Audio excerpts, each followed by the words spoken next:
सिर्फ 10 दिन का एक मिशन के लिए अंतरिक्ष पहुंचने के बाद एस्ट्रोनॉट्स कमांडर बैरी विल्मोर और इंडियन ओरिजिन की अमेरिकन एस्ट्रोनॉट्स सुनीता विलियम्स अंतरिक्ष में फंसे हुए हैं। अमेरिकन स्पेस एजेंसी नासा की फ्लोरिडा स्थित स्पेस लॉन्च स्टेशन से बोइंग कंपनी के बनाए हुए स्पेसक्राफ्ट स्टारलाइनर से इंटरनेशनल स्पेस स्टेशन की एक छोटी सी सफर में जाने वाली ये दोनों एस्ट्रोनॉट 10 दिन की जगह 8 महीने के लिए अब स्पेस में रहेंगे, क्योंकि जिस स्पेसक्राफ्ट में वो उधर पहुंचे हैं तकनीकी खराबी की वजह से वो स्पेसक्राफ्ट उन एस्ट्रोनॉट्स को वापस धरती पे नहीं ला सकते। लेकिन आखिर इसमें गलती किसकी है?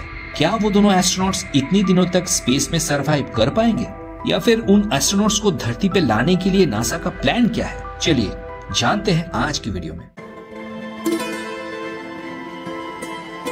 5 जून 2024 के दिन सुबह 10:52 पे अमेरिका की फ्लोरिडा से स्टारलाइनर स्पेसक्राफ्ट लॉन्च होती है। इसका मिशन था इंटरनेशनल स्पेस स्टेशन में दोनों एस्ट्रोनॉट्स को 10 दिन की एक ट्रिप में ले जाना और फिर धरती पे लेके आना। ये स्टारलाइनर स्पेसक्राफ्ट अभी भी एक तरह से डेवलपिंग फेज में है और 5 जून को लॉन्च हुआ वो मिशन एक आखिरी पड़ाव था इस स्पेसक्राफ्ट को टेस्ट करने के लिए कि वो आने वाले दिनों में रेगुलरली स्पेस मिशंस में यूज होने के लिए रेडी है। और इसीलिए इस मिशन का नाम भी दिया गया है बोइंग क्रू फ्लाइट टेस्ट, यानी बोइंग की उस स्पेसक्राफ्ट में ह्यूमन क्रू या एस्ट्रोनॉट्स कैसे सक्सेसफुली फ्लाई करेंगे उसी का टेस्ट। लगभग 27 घंटे बाद अगले दिन दोपहर को ये स्पेसक्राफ्ट इंटरनेशनल स्पेस स्टेशन में पहुंचता है और नासा की शेयर किया गया वीडियो से ये पता चलता है कि दोनों ही एस्ट्रोनॉट्स बड़ी खुशी खुशी स्पेस स्टेशन में दाखिल हुए हैं। प्लान था अगले 8 दिनों तक स्पेस स्टेशन में रहना और पृथ्वी में वापस आना,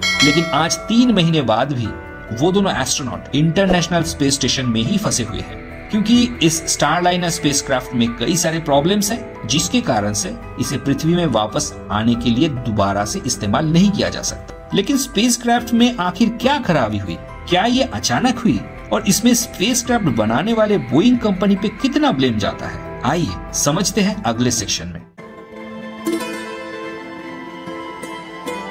बोइंग स्टारलाइनर एक ऑर्बिटल स्पेसक्राफ्ट है जो लगभग 7.8 किलोमीटर पर सेकंड की स्पीड से धरती से लॉन्च होके ऊपर उठती है और फिर धरती के ऑर्बिट में पहुंच के धरती के चारों तरफ चक्कर लगाते हैं। बोइंग एक प्राइवेट कंपनी है और दुनिया में सिर्फ 2 ही प्राइवेट कंपनी है जो इंटरनेशनल स्पेस स्टेशन में एक ऑर्बिटल स्पेसक्राफ्ट जो किसी ह्यूमन को कैरी कर रहा हो उसे सक्सेसफुली पहुंचाया है। बोइंग छोड़ के वो दूसरी कंपनी है इलॉन मस्क की स्पेसएक्स, और दुनिया में अब तक सिर्फ 3 ही देश ये काम कर पाई है, अमेरिका, रशिया और चाइना।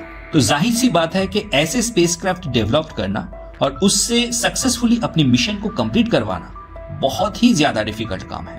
नासा ने 2014 में स्पेसएक्स और बोइंग को शॉर्टलिस्ट किया ये ऑर्बिटल स्पेसक्राफ्ट बनाने के लिए। नवंबर 2020 में स्पेसएक्स ने क्रू ड्रैगन नाम की अपनी पहली स्पेसक्राफ्ट को लॉन्च करवा के इंटरनेशनल स्पेस स्टेशन की जर्नी की मिशन को सक्सेसफुली कंप्लीट किया।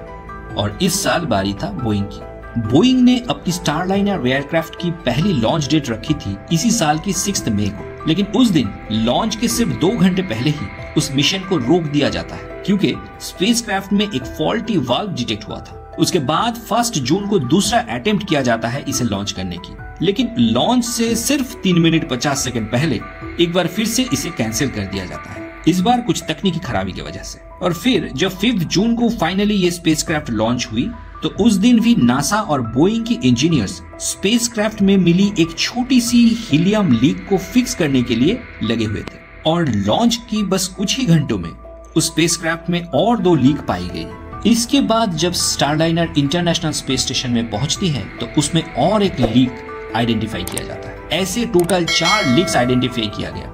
फिर बोइंग की प्रोग्राम मैनेजर बताते हैं कि स्पेसक्राफ्ट में कुछ प्रॉब्लम है और उसकी रूट कॉज खोजी जा रही है। अब ये एक बहुत बड़ी सिस्टमेटिक प्रॉब्लम है, लेकिन इसके अलावा और एक प्रॉब्लम भी आइडेंटिफाई हुई है। स्टारलाइनर में 28 में से 5 थ्रस्टर्स सही से काम नहीं कर रहे थे।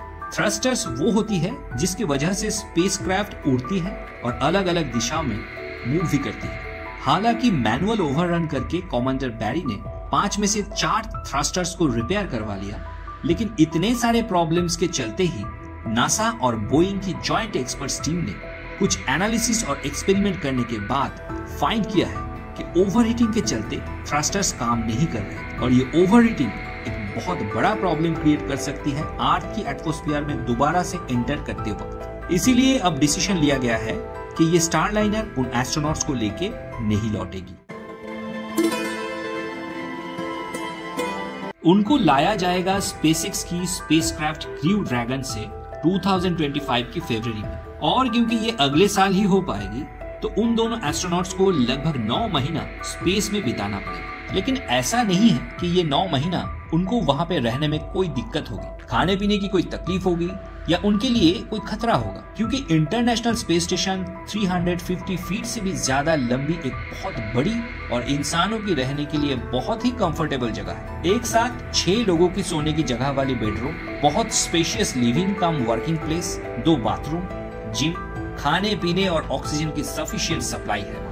ऊपर से नासा ने अगस्त महीने में उन दोनों एस्ट्रोनॉट्स की कुछ पर्सनल सामान जैसे कपड़े, किताबें एक अलग शिपमेंट के साथ स्पेस स्टेशन में पहुंचा दिया है। और क्योंकि इंटरनेशनल स्पेस स्टेशन में पहले से ही 6 और एस्ट्रोनॉट्स मौजूद हैं, तो उनको अच्छी कंपनी भी मिल जाएगी और उनके साथ मिलके वो अपना रिसर्च और बाकी के काम भी कर पाएंगे। यहाँ तक कि उन्होंने स्पेस स्टेशन से वीडियो कॉन्फ्रेंसिंग के जरिए पृथ्वी के न्यूज चैनल्स के साथ प्रेस कॉन्फ्रेंस भी किया है। तो इसका मतलब हम पृथ्वी वाले लोगों को उनके लिए टेंशन करने की कोई जरूरत नहीं, बल्कि उनके लिए दुआ और उनके आने का इंतजार करेंगे।